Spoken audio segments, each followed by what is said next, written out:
വലിക്കുന്നേ foreign cigarette വലിക്കണം. ഇവിടെ ഉണ്ടല്ലോ cigarette, വലിപ്പിക്കാനല്ല. അത് എന്തിനുള്ള ഇതാണ് വക്കീല. എന്ന് മുതലാ ഈ പാസ്പോർട്ട് ഏജൻസി പണി തുടങ്ങിയത്? വക്കീൽ എന്താ ഒരു പുതിയ വകുപ്പുമായിട്ട്? ആരും അറിയാതെ ശ്രീദേവി അമേരിക്കയിലേക്ക് കൊണ്ടുപോകാനുള്ള പരിപാടി അങ്ങ് കൈ വെച്ചിരുന്നാ മതി. ശ്രീദേവിക്ക് രഹസ്യമായി പാസ്പോർട്ട് എടുത്തു അല്ലേ? വിസയും അടിച്ചു, NOCയും കിട്ടി. എന്തു വേണം? വക്കീലേ, ഇതുവരെ ഞാൻ ആർക്കും പാസ്പോർട്ട് എടുത്ത് കൊടുത്തിട്ടില്ല. ഒരുപാട് മൂപ്പിച്ചുണ്ടല്ലോ. പാസ്പോർട്ടും വിസ ഇല്ലാതെ തന്നെ ഞാൻ അവൾ അമേരിക്കക്ക് കൊണ്ടുപോകും. എന്തേ കാണണോ? ഈ നാട്ടിൽ കോടതിയും നിയമവും ഉണ്ടെങ്കിൽ, പോലീസും സർക്കാരും ഉണ്ടെങ്കിൽ ഞാൻ ജീവിച്ചിരിക്കുമെങ്കിൽ അത് നടക്കില്ല. അതിന് താൻ ജീവിച്ചിരുന്നിട്ട് വേണ്ടേ? വധഭീഷണി IPC 506/1.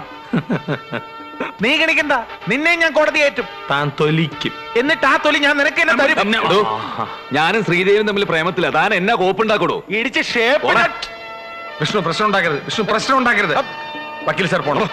വക്കീൽ സാർ പോണം. ദയവ് ഇത് പോണം. താൻ പറഞ്ഞോണ്ട് മാത്രം ഞാൻ പ്ലീസ്. നമ്മൾ സംസ്കാരമുള്ളവരല്ലേ. വിഷ്ണു പ്ലീസ് പ്ലീസ് ക്ഷമിക്കും. ഈ കഴിവറവനെ ചവിട്ടുട്ടോ. വേണ്ട, കാല് നാറും. ഈ വക്കീൽ ശരിയാവില്ല.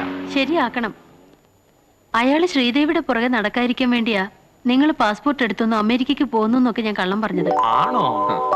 അപ്പൊ വക്കീലിന്റെ കൂടെ നടന്ന ആവശ്യമില്ലാത്ത കൊനഷ്ടം പദ്ധതിയും പ്ലാനും ഒക്കെ പഠിച്ചിട്ടുണ്ടല്ലേ? ആ ഏലാ വക്കീലിനോട് പറഞ്ഞേരെ, എത്രയും പെട്ടെന്ന് അവശ്യ കാമുകന്മാർക്കുള്ള പെൻഷൻ അപേക്ഷിച്ചോളാം.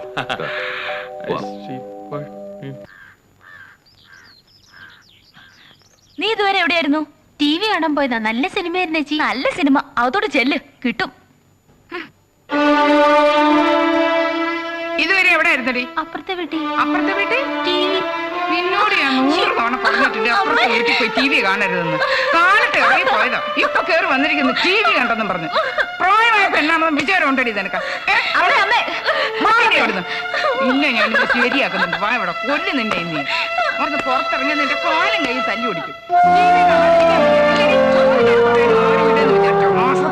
കയറിയിരിക്കാം.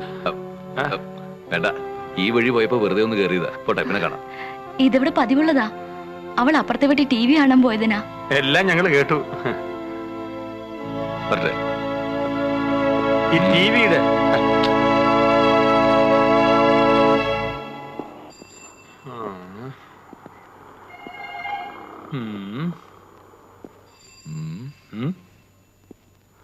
അത് വേണ്ട, ഇതും വേണ്ട. പിന്നെ ദേ ഈ TV കൊള്ളാം. ആ അമ്മ കണ്ട നിങ്ങളുടെ കല്യാണം ഉടനെ നടത്തി തരും. അമ്മയ്ക്ക് മാത്രം ഇഷ്ടപ്പെട്ട പോരല്ലോ, ശ്രീദേവിക്ക് കൂടി ഇഷ്ടപ്പെടണ്ടേ? എല്ലാ ദേവിമാർക്കും ഇഷ്ടപ്പെടും. ഇത് തീരെ ചെറുതായി പോയില്ലേ താമസൂട്ടി? വെള്ളത്തിലിട്ടാ മതി, വീർത്ത് വരും. വെറുതെ കൊടുക്കുന്നതല്ലേ, ഇത് മതി. ഈ TV ഒന്ന് പാക്ക് ചെയ്ത്. സാർ, ഇതിന്റെ റിമോട്ട് കൺട്രോളുള്ള മോഡൽ എടുക്കട്ടെ? വേണ്ട, പ്രസന്റേഷൻ കൊടുക്കാനാ. ഇതൊക്കെ മതി. പൊതിഞ്ഞിട്ട് ബില്ല് എഴുത്. ഈ TVയിലൂടെ ശ്രീദേവി കാണുന്നത് തപ്പും തുടിയുമല്ല, അവളുടെ എല്ലാമായ വിഷ്ണുവിനെ ആയിരിക്കും. ഈ TV അവിടെ ഇരിക്കുമ്പോഴെല്ലാം ആ തള്ള നന്ദിയോടെ വിഷ്ണുവിനെ ഓർമ്മിക്കും. ചുരുക്കി പറഞ്ഞാൽ ഇവന്റെ കെയർ ഓഫിൽ എനിക്ക് ആ വീട്ടിലൊരു സ്ഥാനം ഉറപ്പിക്കാം. ഷ്വർ. മാത്രമല്ല വക്കീൽ ക്ലീൻ ഔട്ട്. അവിടെ തന്നെ തോമസൂട്ടി സാധനം അയച്ചെടുക്ക്. ഓക്കെ.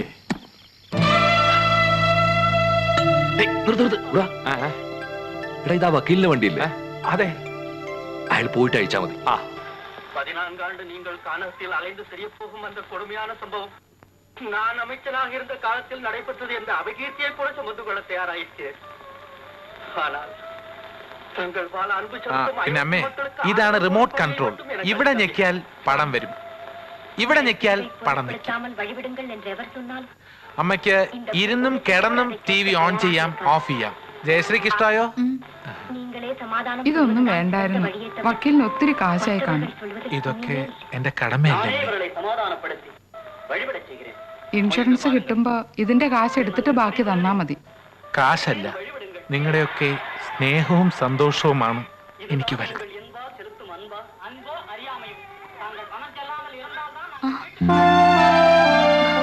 എപ്പോ വന്നു? ഇപ്പൊ ഒന്നുള്ളൂ. ഹലോ അമേരിക്ക, എന്താ വിശേഷിച്ച്? ഒന്നുമില്ല. ആഹാ വിഷ്ണു, കേറി വാ, കുറച്ചു നേരം സിനിമാ പടം കണ്ടേച്ച് പോവാം. വക്കീലെങ്കിൽ TV ഒക്കെ മേടിച്ചു തന്നു. ദേ നോക്ക്, ഇവിടെ ഞെക്കിയ പടം വരും, ഇവിടെ ഞെക്കിയ പടം പോകും. കിടന്നോണ്ട് കാണാം. ദേ കേറി വാ. ഇവർക്ക് എന്തെങ്കിലുമൊക്കെ ഒരു നേരം പോക്ക് വേണ്ടേ? പിന്നെ ഇത് ചെറിയ ടി വി അല്ല, വലുതാ, റിമോട്ട് കൺട്രോളും ഉണ്ട്. അല്ല, പോയിട്ട് അല്പം ധൃതിയുണ്ട്, അതുകൊണ്ടാ പറ്റേ. ആയിക്കോട്ടെ അമ്മേ, ചിത്രമഞ്ജരി തുടങ്ങാറായി. നല്ല പാട്ടുകൾ കാണാം. എന്നാ വാ. വരൂ വരൂ ശ്രീദേവി, പ്ലീസ്.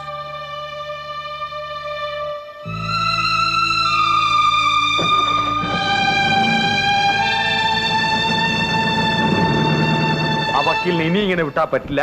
നമുക്കിനി വേറൊരു കളി കളിക്കാം. കളിച്ചിടത്തോളമൊക്കെ മതി. തന്റെ വാക്ക് കേട്ട് ഞാൻ ചെയ്തത് മുഴുവൻ വഷളായി. ടിവിയിലൂടെ ശ്രീദേവിനെ കാണുന്നൊക്കെ പറഞ്ഞിട്ട് ഇപ്പൊ എന്തായി? തൃപ്തിയായില്ലേ? വിഷ്ണു, നമ്മൾ ജയിച്ചു തന്നെയാണ് നിൽക്കുന്നത്. ആ ടി വി കാണും തോറും ശ്രീദേവിക്ക് വക്കീലിനോടുള്ള ദേഷ്യവും കൂടും. അത് നമ്മൾ മുതലാക്കണം. മുതലാക്കിയിടത്തോളമൊക്കെ മതിയിടോ. നാളെ കാലത്ത് തന്നെ ആ ടി വി കടയിൽ കൊണ്ട് തിരിച്ചു കൊടുത്തിട്ട് അതിന്റെ കാശ് മേടിച്ചോണ്ട് കൊണ്ട് വന്നാ മതി. മനസ്സിലായോ? മനസ്സിലായി. ആ, എന്നാ അത് മതി. വിഷ്ണു, എനിക്ക് ഒരു ചാൻസ് കൂടി തരണം. ആ വക്കീലിനെ ഇതേ നാണയത്തിൽ തന്നെ തിരിച്ചടിക്കണം. അതിന് വഴിയുണ്ട്. പാരവയ്പ് കുലത്തൊഴിലായി സ്വീകരിച്ച കൂത്തറപ്പള്ളിക്കാരൻ ഔസേപ്പിന്റെ മകൻ തോമസ് ഊട്ടിയാണ് ഞാൻ. ആ വെക്ക് വെക്ക് വെക്ക്. ആ പോ. നാരായണേട്ടന്റെ ഭാഗ്യം തെളിഞ്ഞു. ഇതെന്താ? ഈ കവറിനകത്ത് ടി വിയാണ്. ഇതാ തിളങ്ങുന്ന ആന്റിന. ആന്റണിക്ക് കൊടുക്കാനാ? ആന്റണിക്ക് കൊടുക്കാനല്ല, ആന്റിന. ടിവിയുടെ കിടുതാപ്പ് മേളില്. അല്ല, നീ വളച്ചൊടിക്കുന്ന കാര്യം പറ. ആ പറയാം. ആദ്യം ഈ കട കംപ്ലീറ്റ് ഇടിച്ച് പൊളിക്കണം. അത് പള്ളി പറഞ്ഞാ മതി. പള്ളിക്കാരാണോ ഒന്ന് പൊളിക്കുന്നത്? ചേട്ടാ, ഇവിടെ ഒരു 5 സ്റ്റാർ ഷോപ്പിംഗ് കോംപ്ലക്സ് പണിയും. അതിന്റെ മുതലാളിയായി നാരായണേട്ടൻ ഇവിടെ വെലസ്. കാഞ്ചീപുരം പട്ടുസാരി ചുറ്റി സ്ലീവ്ലെസ് ബ്ലൗസ് ഇട്ട് സൊസൈറ്റി ലേഡിയായി ജാനുവരി ഇവിടെ ഇങ്ങനെ ഒഴുകി ഒഴുകി നടക്കും. മതി ഒഴുകിയത് മതി. എനിക്കൊന്നും മനസ്സിലാകുന്നില്ല. ആദ്യം എന്താണെന്ന് എനിക്കും ഒന്നും മനസ്സിലായില്ല. ഒരു ടി വി വാങ്ങിച്ചു തന്നിട്ട് ഇവിടെ കൊണ്ട് തരാൻ പറഞ്ഞു. കാര്യം എന്താണെന്ന് ചോദിച്ചപ്പോഴല്ലേ അറിഞ്ഞത്. എന്തോന്ന്? പ്രേമമാ. ഇവിടുത്തെ ശോഭയും ആ വക്കീല് വാസുദേവും തമ്മിൽ. ഈ കാര്യം നിങ്ങളുടെ ശ്രദ്ധപ്പെടുത്താനാണ് ടി വിയും തന്ന് എന്നെ ഇങ്ങോട്ട് അയച്ചത്. ആര്? മരുമോൻ വക്കീൽ വാസുദേവ്. ഇന്നോ നാളെയോ വക്കീല് ആലോചനയുമായിട്ട് വരും. 5 പൈസ സ്ത്രീധനം കൊടുക്കാതെ നിനക്ക് മകളെ കെട്ടിച്ചയക്കാം. പിന്നെ വക്കീലിനാണ് കാശുണ്ടാക്കണം എന്നൊരു ചിന്ത മാത്രമേ ഉള്ളൂ. ശോഭയുടെ നിങ്ങളുടെയും ഭാഗ്യം. ഞാനിവിടത്തെ എന്നെ മറക്കരുത്. എന്നെ ഒരു ബ്രോക്കറായിട്ട് കാണുക വരുത്. ഒരിക്കലും ഇല്ല. നിങ്ങൾ എന്താ ആലോചിച്ച് നിൽക്കുന്നേ? വേഗം ടി വി എടുത്ത് വീട്ടിൽ കൊണ്ടുപോയിക്കേ. ആരും കാണണ്ട, ചുറ്റും അസൂയക്കാരാ. എനിക്ക് വിശ്വസിക്കാൻ പറ്റുന്നില്ല. വിശ്വസിക്കണം. ടി വി കാണിച്ച് നാരായണേട്ടനെയും ജാനുവേടത്തെയും മയക്കി ശോഭയെ കെട്ടുവന്ന് ആ ഏലാ വക്കീൽ എന്നോട് ആണയിട്ട് പറഞ്ഞു. പിന്നെ ടി വിയുടെ വില അത് ഇൻഷുറൻസ് കിട്ടുമ്പോ പലിശ സഹിതം അങ്ങ് തിരിച്ചു മേടിക്കുമെന്നും അയാൾ എന്നോട് പറഞ്ഞു. വക്കീൽ ആരാ മോൻ? എന്നാലും വക്കീൽ എങ്ങനെ? വക്കീൽ എങ്ങനെ? അമ്മയ്ക്ക് വിശ്വാസം വരുന്നില്ലല്ലേ? അതാണ് വക്കീലിന്റെ വിജയം. ഞാൻ കൂടുതലൊന്നും പറയുന്നില്ല. അമ്മ നേരിട്ട് പോയി കാണുമ്പോ മനസ്സിലാവും. ജാനുവേടത്തി ടി വി കണ്ട് രസിക്കുന്നു. നാരായണേട്ടൻ കടയും പൂട്ടി അവരോടൊപ്പം ഇരിക്കുന്നു. ശോഭയ്ക്കാണെങ്കിൽ ഖുഷി. ഖുഷിയോ? ആ ഖുഷി. ഖുഷി എന്ന് പറഞ്ഞാൽ ഹിന്ദി സന്തോഷം. അവൻ ഇവനെന്നെ കുടിക്കാൻ എന്നെ ഈ കുട്ടി വേലയ്ക്ക് കൊണ്ടുവന്നൊന്നുമല്ല. കഷ്ടപ്പെടാവുന്നതിന്റെ അങ്ങേയറ്റം കഷ്ടപ്പെട്ടിട്ട് കെട്ടിയ ഒരു സാധനമാണ്. നിങ്ങളത് വിദ്യാവാക്കരുത്. അത് ഞാൻ കോഴൊക്കെ മാറ്റി അവരെ കുട്ടി. എല്ലാരും കൂടി ഇവിടെ ഇങ്ങനെ വട്ടം കൂടി ഇരുന്ന കടയിൽ ആരെങ്കിലും വേണ്ടേ? ഭവാനിയ വാ ഇരിക്കേ, കുറച്ചേരം പടം കാണാം. ടി വി ഒക്കെ മേടിച്ചോ? വാങ്ങിച്ചു. തന്നു വക്കീൽ. എന്താ നിർത്തിക്കളഞ്ഞത്? വക്കീല് മേടിച്ചു തന്നാ പറഞ്ഞാലെന്താ? അങ്ങേർക്ക് ഇഷ്ടമുള്ളത് കൊണ്ടല്ലേ വാങ്ങിച്ചു തന്നത്. അതാ അതിന്റെ സത്യം. അയാൾ വാങ്ങി തരുമ്പോ വേണ്ട എന്ന് പറയുന്നത് ശരിയാണോ? ഏയ്, ഒട്ടും ശരിയല്ല.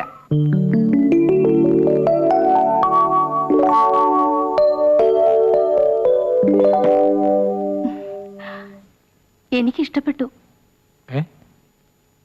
എന്തിഷ്ടപ്പെട്ടെന്ന്? T V. ഓ, ശ്രീദേവിയുടെ വീട്ടിൽ പോയിരുന്നു അല്ലേ? ശ്രീദേവിയുടെ വീട്ടിലല്ല, എന്റെ വീട്ടിൽ. അച്ഛനും അമ്മയ്ക്കും ഇഷ്ടപ്പെട്ടു. എന്ത് ടി വി? ഏത് ടി വി? തോമസ് ഊട്ടിയുടെ കയ്യിൽ വാസോട്ടൻ വീട്ടിൽ കൊടുത്തുവിട്ട ടി വി. ഈ വാസോട്ടൻ എന്താ ഒന്നും അറിയാത്ത പോലെ? വാസു വേട്ടനോ? ഇനി ഞാൻ അങ്ങനെ വിളിക്കും. എന്നാ നടത്തേണ്ടതെന്ന് അച്ഛൻ ചോദിച്ചു. എന്ത്?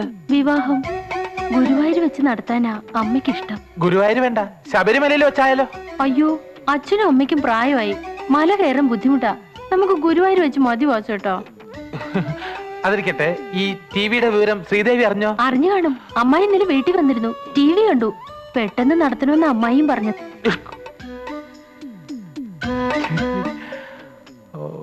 അമ്മ പർച്ചേസിങ് കഴിഞ്ഞ് ഇപ്പൊ ഇതുവഴി വരും. അപ്പോ ഇതാ അമ്മ എന്ന് പറഞ്ഞ് വിഷ്ണു ഈ ആപ്പിൾ കൊടുക്കണം. ടിവിയുടെ കാര്യത്തില് വക്കീലിനോട് ഇപ്പൊ അത്ര രസത്തിലല്ല. ഇതൊരു പറ്റിയ സന്ദർഭമാണ്. അമ്മ വീണത് തന്നെ. നിന്റെ TV പാര ഏറ്റതുകൊണ്ട് ഞാൻ ഇതിനെ സമ്മതിക്കാം. ദാ.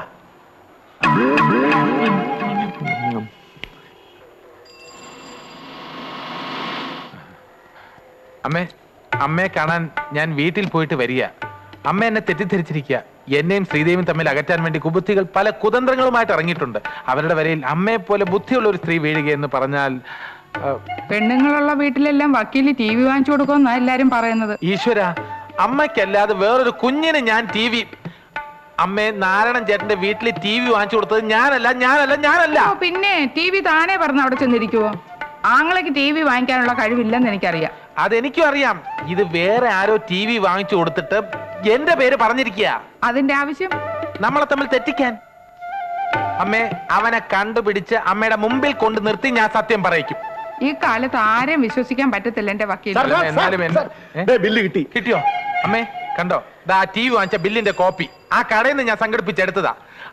ആരുടെ പേരിലാ TV വാങ്ങിച്ചിരിക്കുന്നത് നോക്കിയേ. തോമസ് കുട്ടി, കൂത്രപ്പള്ളി വീട്. ഇപ്പൊ അമ്മയ്ക്ക് വിശ്വാസമായോ? ആ മാങ്ങാത്തലേനെ എന്റെ കയ്യിലൊന്ന് കിട്ടട്ടെ. ഇടിച്ചവന്റെ ഷേപ്പ് ഞാൻ അത് തന്നെ. അമ്മ കയറിയാട്ടെ, ഞാൻ വീട്ടിൽ കൊണ്ടുവന്നോളാം. വരണം. ഇതൊന്ന് തുറന്നേ. ഞാൻ തുറന്നു. അങ്ങനെ വിട്ടൊക്കത്തില്ലല്ലോ. ഞാൻ അപ്പുറത്ത് തുറക്കാം.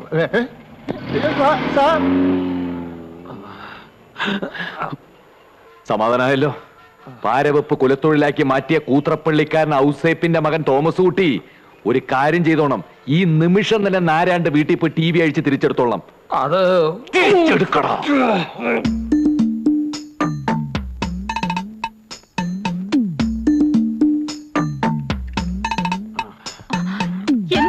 എന്താ തോമസ് കുട്ടി കാണിക്കുന്നത്? എന്താ ഇത്? ആ വക്കീലിന്റെ സ്വഭാവം ശരിയല്ല. ആദ്യം പറഞ്ഞ് TV ഇവിടെ കൊണ്ട് തരാൻ, ഇപ്പൊ പറഞ്ഞ് തിരിച്ചെടുത്തോണ്ട് അങ്ങോട്ടേയല്ല. അനുസരിക്കാതിരിക്കാൻ പറ്റുമോ? പെട്ടെന്ന് ഇങ്ങനെ ഒരു മനമാറ്റത്തിന് എന്താ കാരണം? ഞാൻ വളരെ നിർബന്ധിച്ചപ്പോ വക്കീല് കാര്യം പറഞ്ഞു. ശ്രീദേവിയുടെ അമ്മ പറഞ്ഞിട്ടാ ഇത്. അവർക്ക് ഇവിടെ TV ഇരിക്കുന്ന ഇഷ്ടമല്ല, അതാ കാര്യം. അല്ലെങ്കിൽ അവർക്ക് പണ്ടേ അസൂയ. അന്ന് വന്നപ്പോഴേ ഞാൻ തീരുമാനിച്ചു ഇവിടെ എന്തെങ്കിലും സംഭവിക്കുമെന്ന്. ഇവിടെ ആരും നന്നാവത് അവർക്ക് ഇഷ്ടമല്ല. വക്കീല് തന്നെ ശ്രീദേവിയെ കെട്ടണമെന്ന് തള്ളക്ക് ഭയങ്കര നിർബന്ധം. വക്കീല് ചെയ്ത് ഏതായാലും ആണുങ്ങൾക്ക് ചേർന്ന പണിയല്ല. അത് പിന്നെ പെണ്ണുങ്ങൾ പറഞ്ഞ അനുസരിക്കാത്ത ആണുങ്ങളുണ്ടോ? ഞാൻ ആ TV ഒന്ന് എടുത്തോട്ടെ, ഒന്ന് മാറിക്കേ. ആ, ആന്റണിയും കോപ്പും ഒക്കെ പോയി. എനിക്കല്പം സംസാരിക്കാനുണ്ട്. ഇപ്പൊ സമയമില്ല. സമയം ഉണ്ടാക്കണമല്ലോ. എന്താ വക്കീലിന്റെ ഉദ്ദേശം? എനിക്ക് പല ഉദ്ദേശങ്ങളും കാണും. അതിപ്പോ നിങ്ങളോട് പറയാൻ പറ്റില്ല. എന്റെ മകളുടെ കാര്യം എന്നോടല്ലാതെ പിന്നെ വേറെ ആരോട് പറയുക?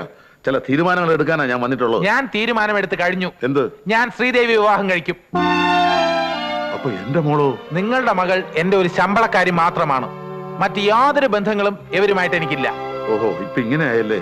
എന്റെ മോൾക്ക് കളർ TV മോഹന വാഗ്ദാനങ്ങൾ കൊടുത്തിട്ട് ഇപ്പൊ ചതിക്കുക. Shut up. ഇംഗ്ലീഷ് പറഞ്ഞ് പഠിപ്പിക്കില്ലേ? Get out. പുറത്തിറങ്ങാനാണ് പറഞ്ഞത്. അതെ, അച്ഛനോടും മോളോടും ഒരു കാര്യം പറഞ്ഞേക്കാം. മര്യാദയ്ക്ക് ജോലി മാത്രം ചെയ്യാമെങ്കിൽ ഇവിടെ തുടരാം. അതല്ല, പ്രേമിക്കാനും കല്യാണം ആലോചിക്കാനും ഒക്കെയാണ് പരിപാടിയെങ്കിൽ ഈ നിമിഷം ഈ ഓഫീസിൽ നിന്ന് പുറത്താക്കും. മനസ്സിലായോ? അതെ, ഈ പരിപ്പ് ഇവിടെ ചെലവാകത്തില്ല. അത് നിങ്ങളുടെ കടയിൽ തന്നെ വെച്ചാൽ മതി. ആരെങ്കിലും വന്ന് വാങ്ങിച്ചോണ്ട് പൊക്കോളും.